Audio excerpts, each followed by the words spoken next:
Right. My name is Rich Schmidt. I'm here with Craig Camp. We're at the Troon Tasting Room in McMinnville, January 20th, 2022. Craig, thank you so much for joining us today. My pleasure. First question, biggest one to get us started, is why wine? The easy question. When I was in college, I ended up spending a semester studying, that's what they called it anyway at that time, in Austria, and then I spent the summer after that bumping around Europe. And so when I got to France, I said, well, I should try some wine, because it wasn't anything that I grew up with. And so I would buy wine, and that was in the days of hippies and things like that. So you buy a bottle of wine, go to the Eiffel Tower and share meals and things like that. So after that period, I came back to the United States feeling extremely sophisticated, and then went to a wine shop and realized I didn't know how to buy a bottle of wine. So I bought the Signet Book of Wine, and that really led me down this course. I ended up teaching at a local community college, and then we started an importer distributor in Chicago in 1979, and we were the first to really start importing small domain wines. So we started with France, and that's two of my most important mentors, Becky Wasserman, who unfortunately just passed away, a longtime friend, and Christopher Cannon, who was her partner. They were partners at that time. So we began importing all these small estates, not just from Burgundy, but from all over southern France. Mm-hmm. And then we started expanding. So we went to Italy and started doing the same thing. And there I connected with Neil Empson, another one of my mentors. And at that time, they were a very small company, not like they're quite a big company now, but it was a very small company working with very small estates. Angelo Gaia, for instance, was one of them. I remember picking Angelo up at the airport and going around to retail stores trying to get them to buy his wine, and people tasting them out of little plastic cups. And I think they were probably selling for about $20 a bottle then, and people saying, oh, that's too expensive for Italian wine. and then we just expanded out to California and Oregon. So we were working with Spotswood, Schaefer, Calera when they were new wineries, and then did the same thing up here, first connecting with Ken Wright when he was at Panther Creek, and then following him to his own winery after that at Keegan Panther Creek. And we started with Domaine Serene and Lang, and had a pretty extensive Oregon portfolio, which led me out here in the 80s, and it was very different in those days, as you might expect. I remember being so impressed with Dundee. I hear all about Dundee and the Dundee Hills, and Dundee was not what I expected after traveling to Europe and everything for years.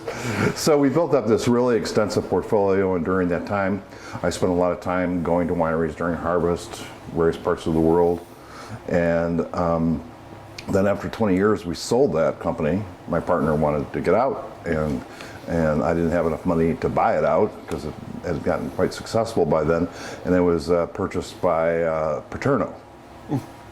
I had a 5-year contract with Paterno, and when that contract was up, the day after, I left for Italy for 3 years. And during that time, I was fortunate enough, because of my contacts, to be able to spend a lot of time in the cellars, particularly in Barolo and Barbaresco. And that's really where I got the fundamentals of my winemaking philosophies and things like that, because it's a really interesting period, because this was when Piemonte was in all this uproar. There were the ultra-modern producers, and there were the traditional producers, and now the things have kind of sorted themselves out. But in those days, it was a big deal. So I got to see everything from the most modern techniques to the most traditional techniques. And so after I'd been in Italy for 3 years, the opportunity came to come back to Oregon. And that was when Chateau Benoit was transforming to Anami. And so that was my project. So I was fortunate enough to have to sell the end of the Benoit wines that were left, and then create the new brand. And so I brought in Thomas Hausman and all those people. And Thomas, of course, is now off in Michigan. But So that was an exciting time. But then you get the proverbial offer you can't refuse, and that took me down to Napa Valley for 10 years, where I was at Cornerstone Cellars. We specialized in Hall Mountain Cabernet Sauvignon. And I was always inspired in Napa, particularly by Kathy Corison. And so I had visions of making that kind of wine, which I found it was very difficult because we were buying grapes. The idea of buying a vineyard is not very practical. And so, after struggling with that and trying to achieve this style and making progress, but the prices kept going up in the fruit we were buying, because the contracts were based on Napa Valley average. And so it was a certain percent over that, and it kept going up and going up and going up. And it got to be about $14,000 a case, excuse me, we probably should sell it for that, $14,000 a ton. And then the owner of that vineyard sold it, and the new owner came to me and said the new price was $21,000. And I said, this is not fun. I'm not having fun anymore. And that really led me to go back to Oregon and led me to Troon Vineyard. When I was at Anamie, I was buying fruit, Syrah and Viognier, down in the Rogue Valley. And I've always been really interested in the area. And I think after years of working with Pinot Noir and Cabernet, I really wanted to go on to a different direction. And also in my early importing days, the southern Rhone and the southern French varieties, the Southwest were some of my most favorite wines. And so that really, just to have that opportunity to go into a more open environment was really attractive to me. And also the opportunity to take a property and basically bring it back to health. A property that had great potential, but had the vineyards were not in the best condition at that point, and then reaching. So that's where we led us down the path of biodynamics, and making wine in Applegate Valley really gives you the opportunity to do things you could do nowhere else. When something costs you $20,000 a ton, you don't experiment with it. But we're fortunate now that we're able to do what we want to do and take some risks and really do something different. And we've been able to put together an exceptional winemaking team.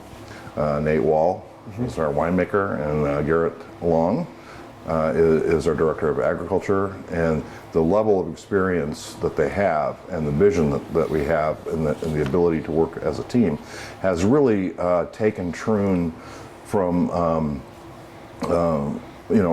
vines that were really diseased and unhealthy, and we've been able to see dramatic improvement.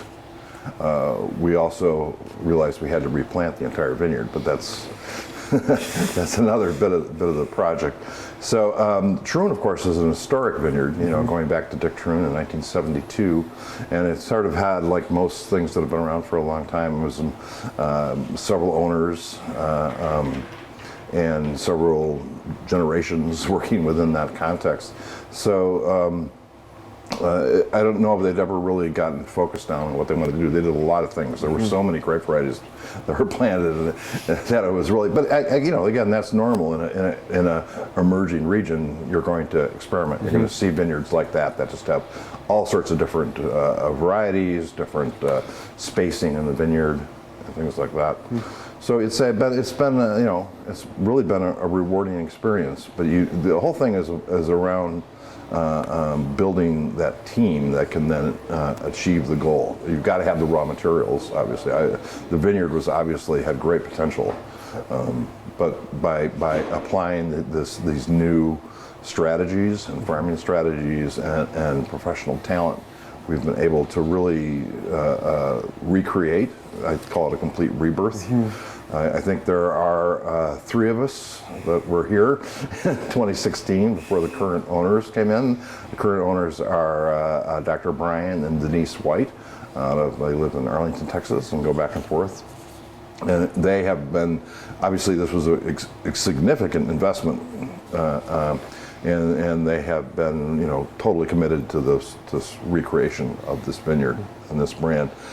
And we decided to keep the name Troon because of the historical value and out of respect to Dick Troon, who planted the vines on the farm in the first place, because who knows that there'd even be vines there if he hadn't done that. So we wanted to give a nod to history, even though we were having this total regeneration concept and vineyard and wines. I mean, we're doing totally different. There's nothing the same except three of us. Three of you in the name. Yeah. Awesome. I'm gonna come back to Troon in a second. I want to back up for a second. You mentioned kind of going from just trying a little bit of wine to realizing that you didn't really know anything about wine when you came back. Tell me about the process of learning wine for yourself as a consumer, as you educated yourself, and taking from that step into getting into distribution. At what point did you feel educated enough to start a business like that? Well, when I got out of school, I was a journalist. That's what I did when I was in college. That's what I studied. And it's like most things, it wasn't something that occurred to me. I did not grow up around wine at all. I grew up in northern Illinois on the Wisconsin border. Most of my family was either just off the farm or still on the farm. And wine did not exist. It was basically Pabst and Manhattans were the alcohol beverages of choice. And I guess it was that experience. It was certainly that experience of going to Europe and spending time there and tasting this sensational food and these wonderful wines, and then buying that book. Some things just speak to you, and they lead you down the path. And it was so I just basically consumed every book that I could find, and then I started writing a wine column for the newspaper I was working for. And then I met Sam Levitt, who ended up being my partner at Direct Import Wine Company in Chicago. And that was in late '79. And things being, it was a right place, right time sort of thing. I'd really gotten the bug badly. And I had two friends that were in the wine business, and so we created a wine tasting group by that time. And those were the good old days. So we would get together once a year and taste all the Bordeaux first grows. And I think it cost us maybe $50 a piece, But those days are long gone. So I mean, it's like most things, it turned from avocation into a vocation. So I made the leap. But I was starting a company. At that point, we didn't really have any money, but we were able to. There was a company called Chicago Wine Company, and they wanted containers cleared, and so we financed the business by clearing containers for them, and then making the connection with Becky and Christopher, and it, like many things that grew over the years. But because no one was doing it, and it was just the time that. The restaurant scene was really exploding with new styles of restaurants instead of just the old traditional steakhouses and things like that. There was the explosion of fine Italian dining that hadn't really existed before. So, right place, right time, and the right desire, I guess, all mixed together, made it work. You could never do that now. I mean, there's dozens of distributors in every market kind of doing the same thing. So with the idea to distribute and to import and distribute, was it fully fledged when you started, or were you kind of figuring it out as you went along? Oh, we were definitely figuring it out as we went along. Yeah, we definitely were figuring it out as we went along. But again, I think the market was much more forgiving at that time. There weren't that many experts around. Most of the wine that was sold by spirits companies. So, it just made. We were so different because we came in from the wine side of things.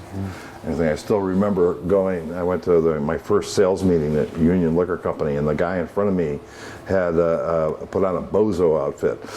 Everything, and started throwing $20 bills up to the salesmen. They were out selling everything. So, and I had memorized everything about this cognac I was going to talk about. And I was not as exciting as he was. But again, those days are gone. When it came to choosing wines or wineries to distribute, what was it you were looking for? How did you kind of target what you wanted to import and sell? Well, I guess it was from the studying that I got focused on. I think the European concept was what really appealed to me. I mean, there weren't that many good American wines at that point. Napa was emerging. The Judgment of Paris was was a few years away, and things like that. So we didn't really look that way. We looked towards that European model. And for those, so you thought of, okay, this is an estate, it's a vineyard, everything. So. So you started with France, and you said you mentioned kind of smaller, kind of more off the beaten path. So how did you find them? What was your kind of research process for finding businesses? Well, it was finding the right partnerships. I think that again, this was when Becky was just getting started, and she had one retailer in town, Pete Stern at Connoisseurs Wines, and didn't really have an importer, and so Pete knew us and put us together. And there was nobody else that was, this was hard to believe now, but nobody was interested in Becky's wines at that point, So because we were looking in that direction, I think it was, everything was evolving at that point. It was changing, and so there was it was happening on the export side, on the import side, on the producer side, and so we all kind of merged, kind of came together. And I remember there would be once we were established, and other distributors started doing it. It was interesting because the salespeople from the other distributors that all liked these kind of wines, we all hung out together, even though we were from other companies. We'd have picnics, and everybody bring their wines and things like that. So it was a cultural thing almost. It was like all this discovery that was happening, and so it was an exciting time. It was fun. You mentioned kind of the explosion of food and new kinds of food in restaurants happening as simultaneously and contributing. Tell me about the consumer response. Were consumers excited, ready for European wines? And how much did you find yourself doing education or outreach in that way? Yeah, I mean, it was really doing something new, and. But again, I think it's a right time, right place sort of thing. All of a sudden, when you have, like Spiaggia was a famous high upper end restaurant in Chicago, and that opened about that time.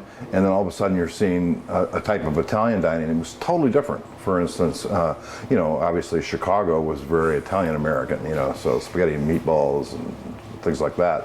And then all of a sudden, this high end, formal Italian restaurant opens with this, and they wanted a wine list in line with their foods, and so there were several French restaurants started to open that were doing not just the old style heavy French food, but the nouvelle cuisine at the time and things like that. So it made for it wasn't just us. It was like the whole market was evolving, and everybody was interested in these types of things, started to connect, hang out, socialize, and things like that. And the retailers then started to react too. You had younger buyers coming in. For the retailers, there was a famous wine store in Chicago years ago called Sam's, and it was in this just totally decrepit building in this terrible neighborhood, and you had to go down in the basement to get to the wine. And there was a father-son team, Leo and Howard Silverman, and they literally drove that market. They made it happen, and they turned this small store into this multi-million-dollar operation, and it was focused on these types of wines, not the big. Not Gallo and things like that. There weren't that many brands in those days, but there was the difference, and that. So again, I think it becomes a cultural thing. It was probably something. There was something about the type of food people became interested in, and cooking. People always go to Julia Child and the ripple effect of her show over the years, and those things probably just all came together at that point. And so, it's commonplace now. It's everywhere. You can go to a small city, and there's lovely restaurants with estate wines and natural wine bars and things like that. But it wasn't like that then. It was really limited to the big cities. So you mentioned that you had the company for about 20 years. Tell me about the growth of the company and what it looked like at the end versus the beginning. Well, in the beginning, it was just me and Sam Levitt. That was it. We're doing the warehouse, we're loading the wines, unloading the containers, delivering the wines, doing the whole bit. By the time we sold, we had about a dozen salespeople, and we weren't only selling in Chicago. We were selling to distributors in other markets around the area. So we would import Burgundy and sell it to a distributor in Wisconsin and everything. So we were like an importer and a distributor at the same time. But it grew to, I mean, at the end when we sold it, we were doing, so we went to zero to about $15 million a year. Wow. So you mentioned your next step was going to Italy at that point. Right. At this point, you don't really have any making experience. Well, I've been spending harvests. I would try to go to harvest every year, and I've been to France and Italy many times. I mean, that was kind of the concentration at that point. We're just getting started. And, so for instance, I would go, Christopher Cannon lived in Bordeaux and Becky lived in Burgundy, so I would go spend time with them, and they all had young people working for them too, and they would take us around, and then just hang out with the producers and actually work some harvests and things like that. It was very relaxed. It was not quite as formal as it is now, and they just had it was a great experience to be able to do that. And the company grew, I think, because of passion, and we attracted people that shared that passion, and out it went. When you sold and went to Italy, was your intention to start making wine, or were you just going to explore more of Italy's wine country? No. I don't know how many times I've been to Italy at that point, but it was quite a few. I was definitely going to learn production. And why was that? I felt I wanted to make that. It's like most people that you hang around long enough, you want to make it, I guess. So. The opportunity, because I had a great advantage because I had people that I'd known for years at this point. So it was like, hey, can I come work a harvest? Can I do this? And then I would trade for a bit of marketing and English translation and things like that. So it was, and then the opportunity came back. Cause it was kind of limiting there. If you don't inherit something, vineyard, it's very difficult to obtain one, and finance one is almost impossible in Europe. So we went, like everything else, you're around something for a long time. A lot of people. Well, when Chateau Benoit was purchased, they were looking to make a change. Hadn't been going well. Somebody reached out to me and said, "Are you interested?" And came over, and it looked. And I'd always loved Oregon. I don't know if I would have done it at that point in California, but come back to Oregon was an easy choice to make. Obviously, I've had a long love affair with Burgundy, being trained by Becky, so Oregon always says, even though we don't make Pinot Noir now, I still drink it.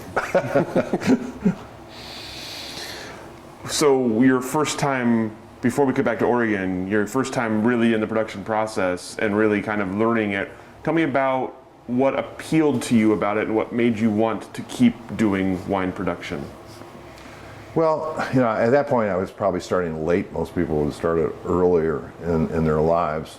But it's always, to me, and this is more of what I do now and focus on, is the vineyard itself. It's that the vineyard always attracted me, and to be around the vineyard itself is the real magnet that took me down that path. And I guess that's not surprising that now that led into biodynamics and things like that. So with Anami, then the opportunity to come back into Oregon and make that kind of Chateau Benoit to Anami change.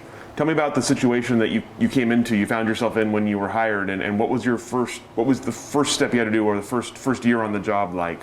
Well, I guess the whole idea attracts me because that's the third time I've done a transformation of a winery that was kind of wallowing. So I guess I like that challenge, that's for sure. It presents real opportunities, if a place is having issues and you can go in and turn them around. It's a very interesting process, and I find that challenge very. the hard part with wine is that you're always working with old inventory when you start that process. So you may have 3 years in Cabernet, it could be longer, of wine that you didn't have anything to do with, that you still have to sell. So that first few years is kind of miserable. But it comes with the thing. It's like that's why I think it's hard for a winemaker to leave. How do you leave wines that you've started but haven't finished? That's a very hard thing to do, to leave them behind. So, but I guess you can always see the light at the end of the tunnel, and you immediately start making progress. And you have to be patient. If you're going to do this, you're going to be in agriculture. Nothing happens fast. So, would it be great just to start something from scratch? Yeah, that would be really interesting too. But then it takes longer to grow you got to grow the vines first. You got to wait 3 years and you get your first fruit, and then it takes a while before they're 10 and they're really making interesting wine. So it's like everything else. There's a give and take, that you have to choose. So taking on that challenge then with NME, what was you saw the potential. What was the potential you saw, and what did you do to kind of get it towards that potential? Well, I mean, if you're going to enter a project like this, you have to first make sure that the financial base is there and the commitment to grow that. At that time, Dr. Pamplin, the owner of NME, he had a property on Chehalem Mountain besides where the estate winery is, NME, on Mineral Springs Road, and he wanted to develop that. And it's a beautiful piece of land, and so that was a real attraction to me, to come in and be able to develop new vineyards on Chehalem Mountain.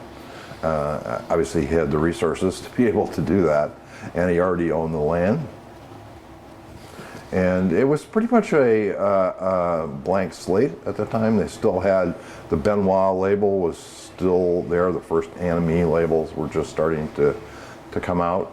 So yeah, I think that so the problem is, yes, you have to deal with the old wine, but then to go into that creative process and develop new vineyard and bring in new winemaking team and assemble a new concept to move forward.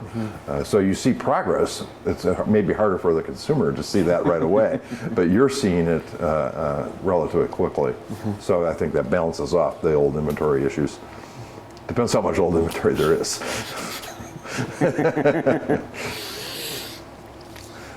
So you mentioned kind of an offer you can't refuse to leave Oregon. Tell me about that, how that came to be, and the next step for you.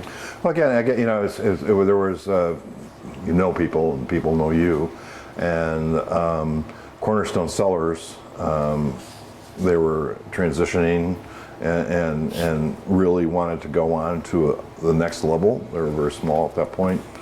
And Napa, Napa has a certain appeal.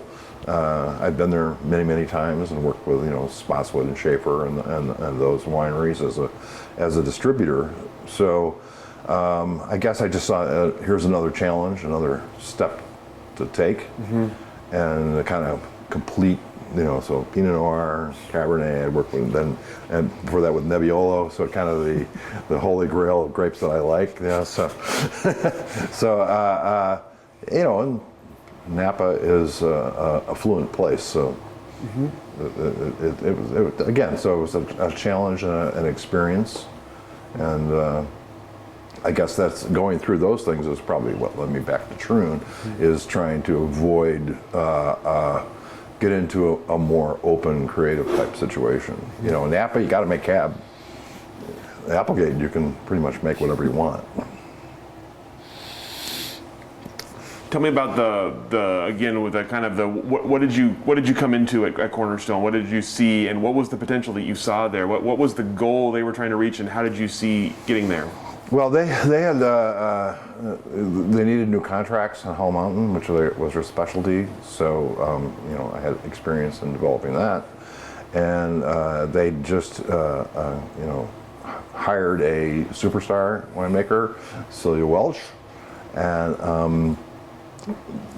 again, it was a level of commitment. They had kind of been around for a long time, and had a decent reputation, but very small. And Napa, I mean, there's a lot of big name Cabernet there. So to stand out, you have to take it out to a different level. So again, it's that challenge to be able to do that. I think in the end, I found Cabernet not as interesting as I'd hoped. And I think that's partially because we were buying fruit. Even though we had cooperative growers, I think for me, to control the vineyard, for at least the kind of wine that I want to do, is essential. I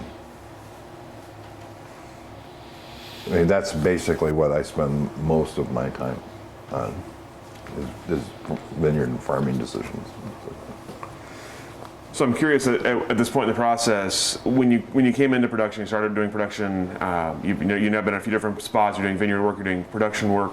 What would you describe as your sort of philosophy at this point, winemaking vineyard philosophy at the time when you're at Anami, you're in Napa, and at what point does what you're doing now start to become more appealing? The biodynamics, the vineyard, the whole aspect. What point does that start to become something you want to do?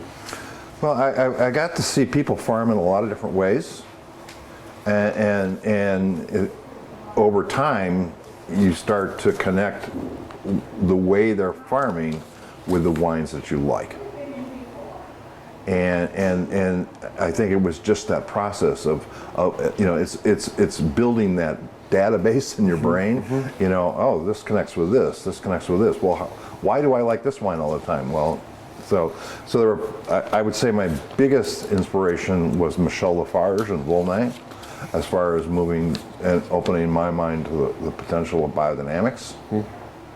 And then, the thing about biodynamics is when you first hear about it, it's like, what? You got to be kidding me.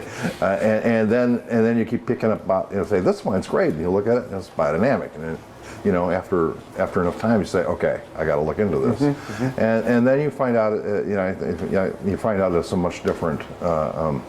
Doing it is much different than reading about it, and I think that sometimes the writers focus on they like to focus on the more esoteric aspects of biodynamics because it's better ink, it looks better in the media. But in our practice, it's a more practical application. It's like we do it, and we've tried to apply more science to it. So it was the reason I went down this path is simply because you would taste wines and say, "This wine's great. I love this wine. Why?"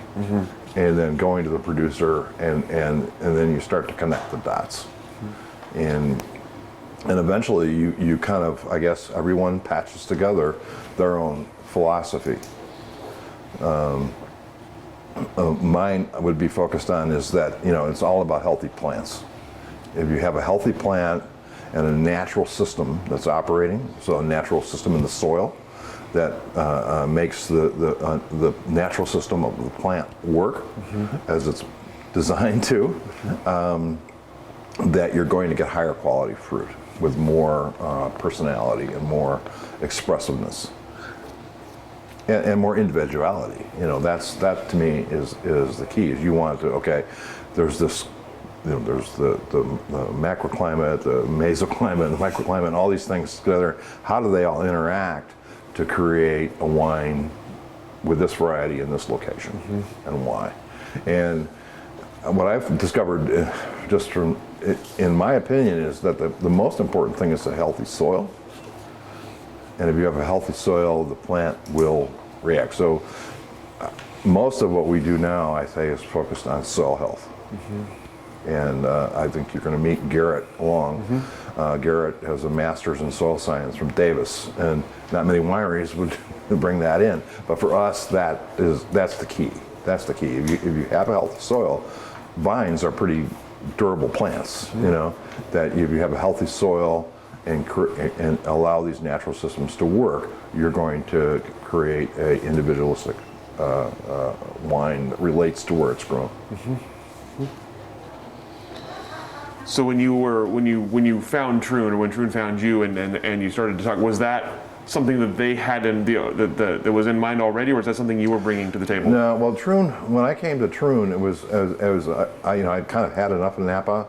Wanted to get back to Oregon, and that the current owners of Troon at the time wanted to sell it, and they hadn't been able to sell it, and so they basically brought me in to kind of put things back together so they could sell it, and we were able to do that. But also that during that period, I really realized that this was a vineyard with incredible potential. Mm-hmm. So when the whites first came, that we sat down, we went over the whole process, and I explained to them what I thought it would take to do it, and they agreed, and they said, "So you'll stay, and we're all still together." So what turned out what was probably going to be a temporary stop on my way back to Willamette Valley, which I assumed was the direction I was going, ended up being really kind of the culmination of everything that I've worked toward for my entire professional life. Describe take me through a meeting like that when you're saying this is what it's going to take. What was the first step or the first couple of steps you saw towards getting Troon on the path it's on now from where it was when you started? Definitely soil. It was definitely bringing the soil back to life. It was heavily compacted, and it wasn't that they were terrible farmers. They were working within what was considered normal at the time, and with the types of soils that Troon has, it was even aggravated more. So the first thing was to bring those soils back to life, and I felt you like anything else, you need a framework to do that, and I felt that biodynamics was that framework. There's a lot of different parts about biodynamics. Some of them may work, some of them may not, but we don't know which those are. So working within this context of that biodynamic framework, that to me was the way to bring that soil in that vineyard back to life. Mm-hmm. Because I guess the way I practice biodynamics is I see it as a proactive probiotic program. Everybody knows probiotics now, right? There's a whole wall of Walgreens. But that's what you're doing. Most of the things that you're applying in biodynamics are fermentations. So you're taking the microbiology you generate and then inoculating the soil and the plants with that. So it's you're not fertilizing, you're just trying to develop the natural microorganisms in the soil to be able to do that. How do you judge soil to be healthy? What are you looking for when you're looking at soil health? Well, aggregation, of course, the textures of the soil, but mostly the microbiology. You want a very active microbiological community and fungal community in your soil. I mean, a plant, the mycorrhizal fungi are what actually work with the plant to take nutrition out of the soil and get it into the plant. It needs to transform a lot of those nutrients. Mm-hmm. For instance, you could have, very often you'll test a vine and it may be low in potassium, but your soil has plenty of potassium. Why? It's because it's not actually able to access that potassium. And that's what the microbiology does, is it creates it creates a system that can change that into the form that the plant can use. You mentioned earlier one of the advantages to being where you are in the Applegate Valley is the wide variety of varietals you can work with and experiment with. So tell me about, as Troon has started to develop, what have you added, subtracted, messed around with, and what are you looking for when you plant something in the vineyard? Well, one of the first things we did was do a serious soil study. So we had Napa Soil Technologies, a company, come up, and they had 70-something 5-foot deep soil pits with PhDs up to their necks in pits for a week, and then they sent us a report about that thick. And so we digested that information, and then climate information, looked at what had been doing well. For instance, in particular, Barbara and Bill Steele, who owned Cowhorn at the time, had been so successful with Rhone varieties that was an indicator to us that was the direction to go. So it was putting all those together. So, the soil types, the weather conditions, and our own knowledge, and then let that information take us where the vineyard wanted to go, instead of us deciding, oh, we're going to plant this or that. And so that's the way we ended up. So we'll have 19 varieties. We're fully planted. Obviously, most of them won't show up as varietal bottlings. They'll be part of blends. And if we can find Tiburon, we'll have 20. So, but we have not been able to find that yet. So everything led us basically to the south of France. So the Rhone, Provence, Languedoc, and the southwest. And so we have kind of that whole range of varieties from that area. And now the process is, say, because the vineyard had red blotch, and like everywhere, which a lot of vineyards did that were planted at that time. So we went into a replant project. So we're replanting everything. So we'll have 50 acres of newly planted vines. We're almost through that process now. And so we were able to go in. I mean, the bad part of that is it's very expensive and you lose your production.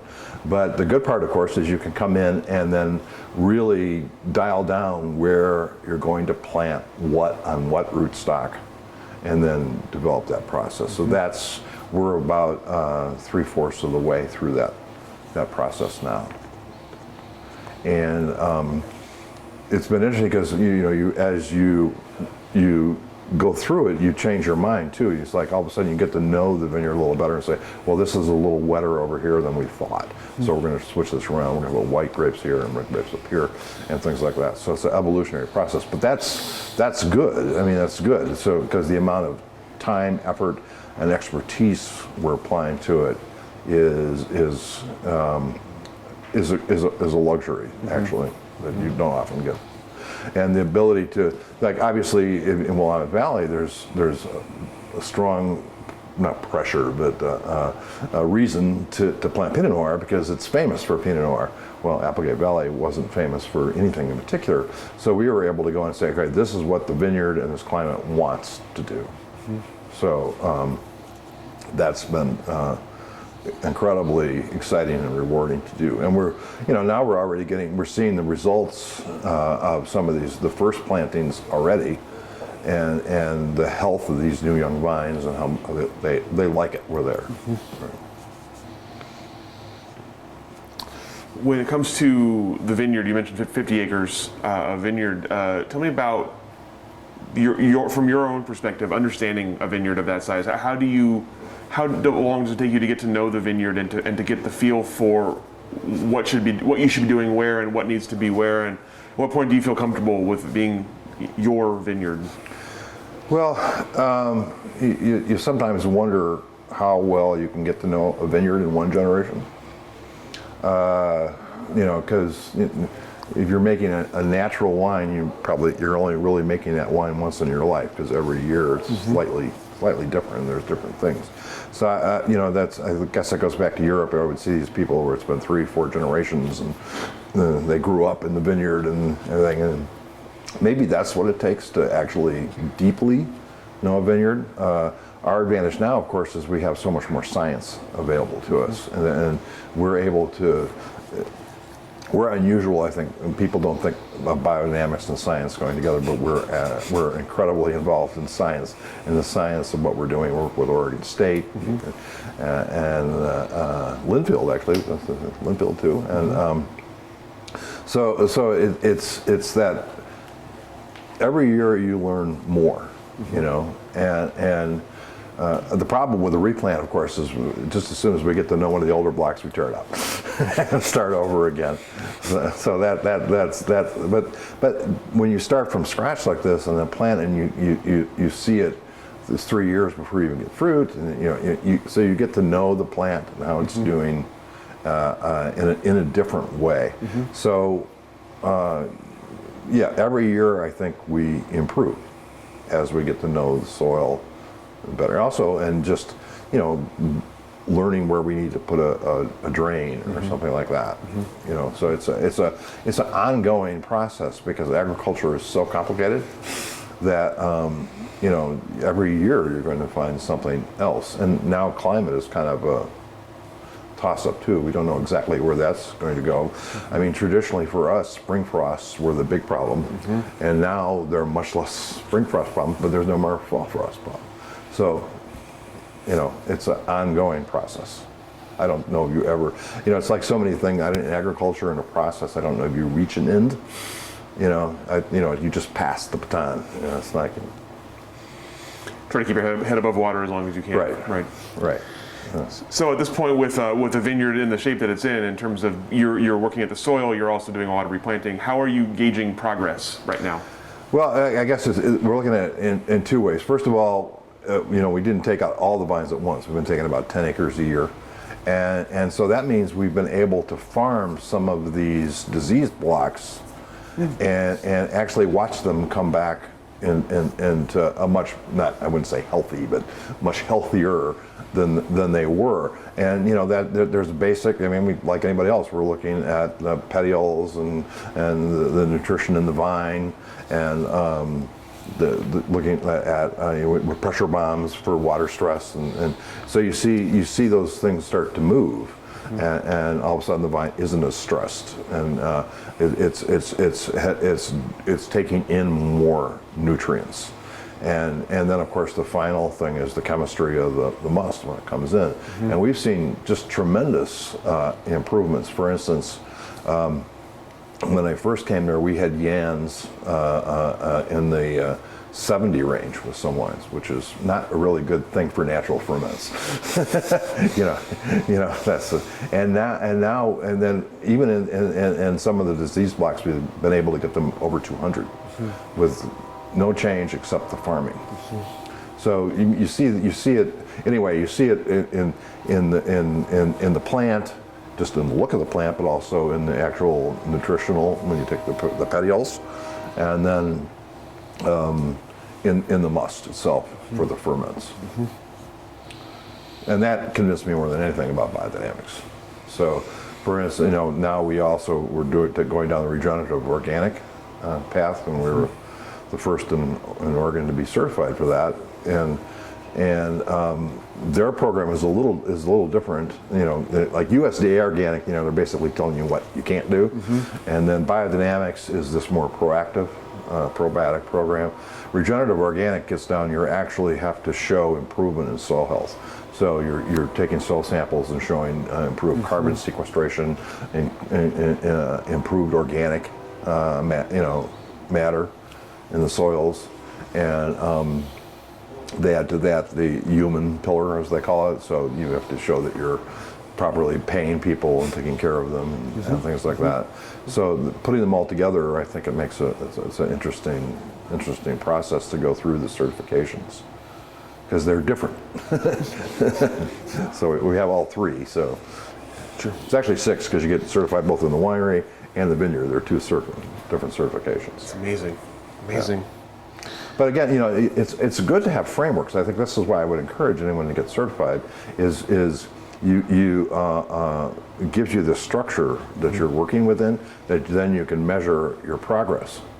And I think the part that's always left out about biodynamics is that you're improving your soil, you're improving your plant health, all the things, but it also changes the people doing it. And it really helps. The whole certification goal brings the team together, changes the way people think, and everyone together feels a sense of achievement. So it changes not only the health of your vineyard, but the culture of your company. It's a really interesting point. I don't think I've ever heard it put quite that way before. That's really interesting. Tell me about you mentioned you took over a vineyard that was planted 50 years ago, and a name that's been around that long, and it's been through a lot of changes. I'm curious from the business side of things. You had a little bit of climb to do, getting Troon back where you wanted it to be. Tell me how that's gone. Well, I mean, Troon was, you know, it was basically kind of an Oregon brand, so it was harder in Oregon than other states. I mean, a lot of states we went into, they'd never heard of Troon before. So it was kind of going in with a clean slate. And of course, we didn't try to go out of state right away. I wanted to wait until we got wines up to a certain level and had a more consistent portfolio. So now we were in 17 states and 3 Canadian provinces, and I think we'll be in the UK this year. And for us, it's about maximum velocity, so I think we may stop at that point. But so in Oregon, it was difficult to explain to people that it was a whole new concept.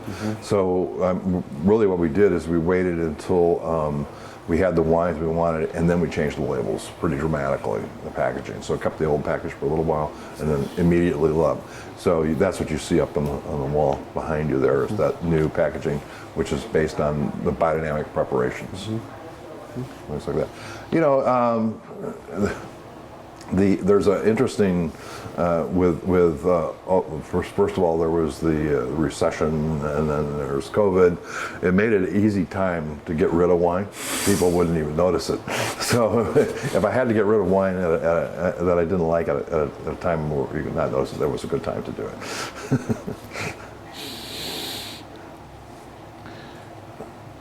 You mentioned something earlier about obviously one of the biggest differences between the Willamette Valley and the southern part of the state is having a flagship varietal versus not. With that freedom, tell me about the challenge of selling. You mentioned now 19 or 20 varietals that you're planting, and obviously not all single varietal wines, but I'm curious about the challenges of selling wine when we don't have a flagship grape to get behind. What are the advantages to it, and what are the challenges from that? Well, it is more complex, that's for sure. Obviously, the light goes on and people say Pinot Noir, we say Willamette Valley, that's an advantage. But it's also a disadvantage for them, because I forget how many hundred there are wineries in Willamette Valley now, but it's a lot. 500, 600, yeah, right. Yeah. So that are basically with the same portfolio. So actually in Oregon, we found it to be a benefit to walk in and say we were selling Oregon Syrah. Oregon, the restaurants are like, oh great, I want to talk to you. I don't know if they would have talked to us if we walked in with another Pinot Noir. So that's been an advantage for us. And then when we've gone out in other markets, our distributors in other markets, they're almost all European oriented. So they're already kind of a more highly trained staff that is more dialed in to selling these types of wines already. And that's the advantage of being a small winery, is you don't have to do mass market things, So we'll eventually get back up to about 10,000 cases. That's what the property can handle, and that we can handle. So 10,000 cases, 300 million Americans, I think I can find enough buyers.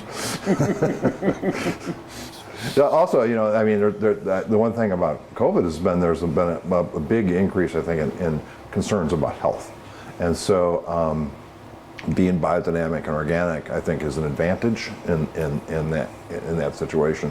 And then across the country, there's been just an explosion of distributors that specialize in these kinds of wines, wine bars, restaurants, sommeliers that want these kind of things. So it's like there's this sub-market under the big market. And that's where we play, So for us, like with our distributors, we're just in with other wineries just like us. Their whole book looks like our wine.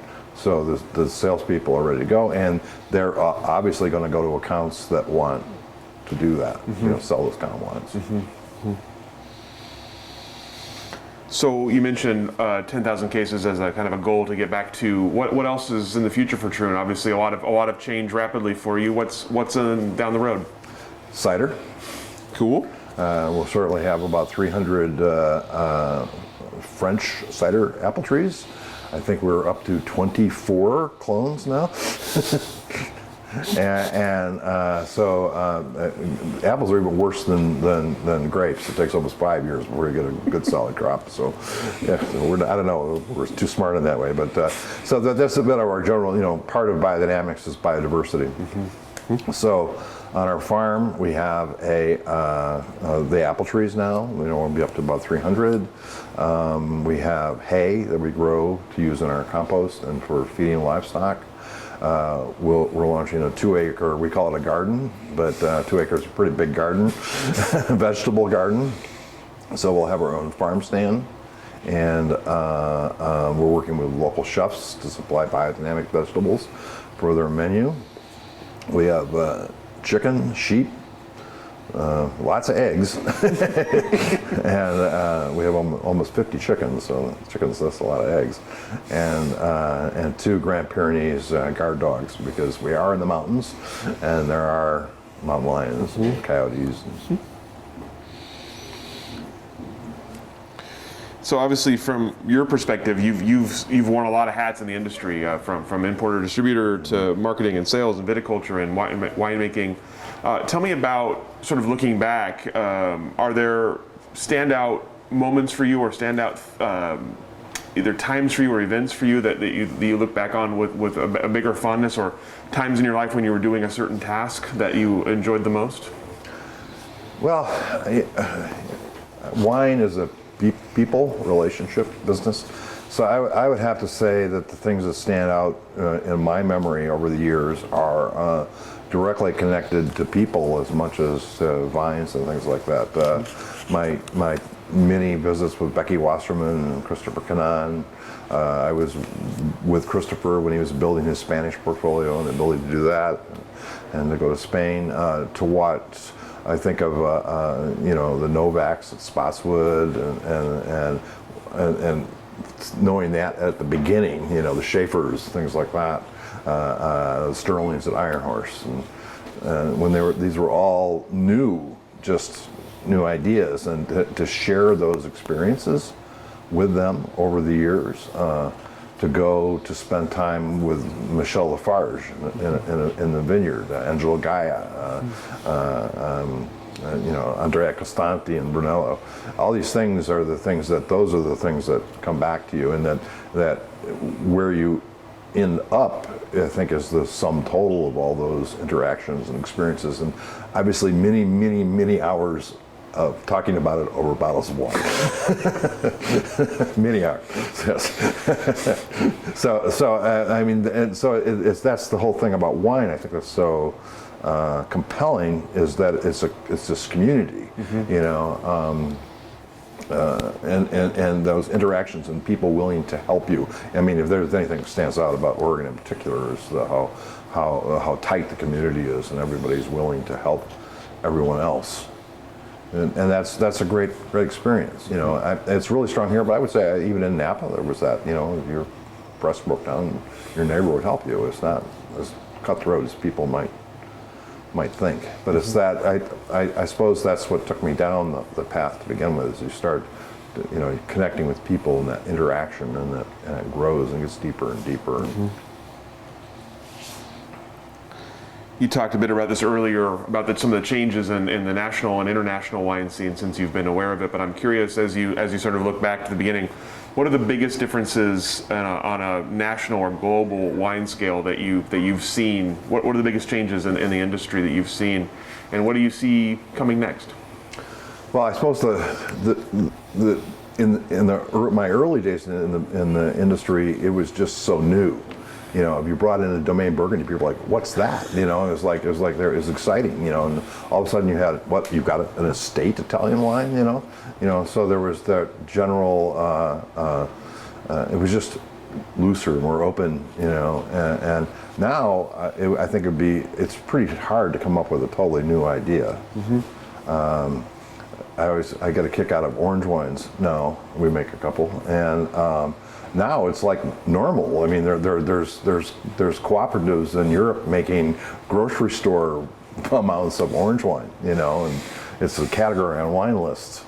So I don't know where you go from there. I think it'll finally get down to I think responsible farming, and then really trying to make an individualistic wine, because nobody can duplicate a truly expressive wine of one place. It's a one thing. I think that'll be the key for the individual producer, is to find that your expression, not the market expression. You have to be willing to go beyond the safe style and make what you believe in. If you make what you believe in, I think you'll find your market. You have to believe in something. Definitely a common thing in the industry is believing in something very strongly. Yeah. On a more Oregon-centric scale, then, I'm curious, kind of the same question. What are the changes you've seen in Oregon from your kind of initial awareness of it to being a part of it, and what does its future look like? Well, I mean, obviously from the early '80s when I first came here to now, it's total transformation. The biggest change now is, I mean, it wasn't so many years ago that the giant Oregon brands were 100,000 cases, and now obviously that's been blown away quite a bit, and I think you're going to continue to see that growth of that kind of company. I think that's probably good in the long run because it helps establish brand Oregon, gets the name out, introduces us to more people, and they'll come down to a certain percentage of them will come down to the smaller producers.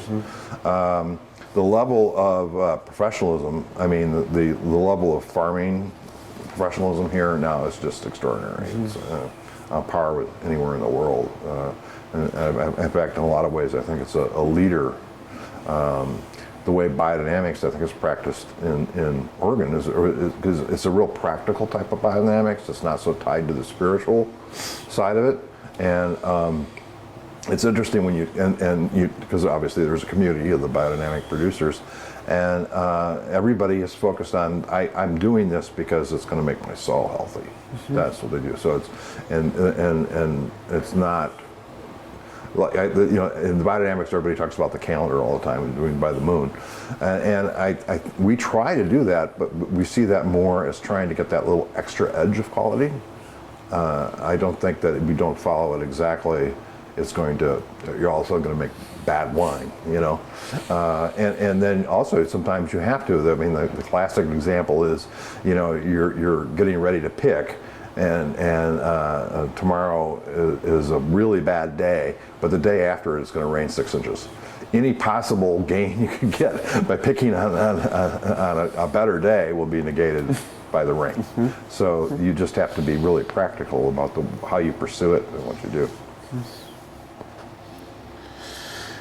I'm curious, before I have one last question for you, but before we get to that, I'm curious about, since you talk about biodynamics and how much it's much more mainstream now than it even just a few years ago.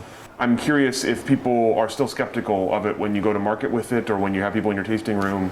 Well, there's certain people out there that hate it. I mean, they're like they're ready to attack you, and everything. And that one of the great pleasures of social media now is that they can come out and go after you. But I don't worry about it too much.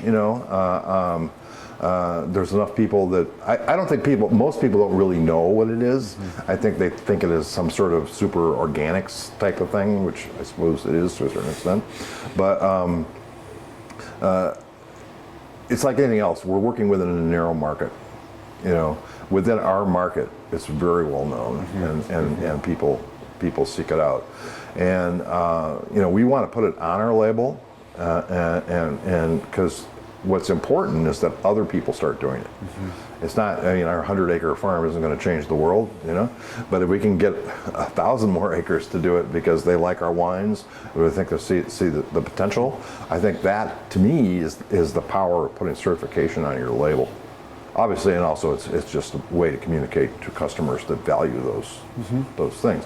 But I mean, I think our goal is really, we want other people to do it. That's why, if anybody asks a biodynamic producer for help, they're like all over it. Yeah, sure, yeah. It's not like, oh no, that's gonna, you're gonna take away my competitive edge or advantage here. No, they want you to farm that way. They're farming that way because they think it's the right thing to do. Both for the wine quality, but also for the plant.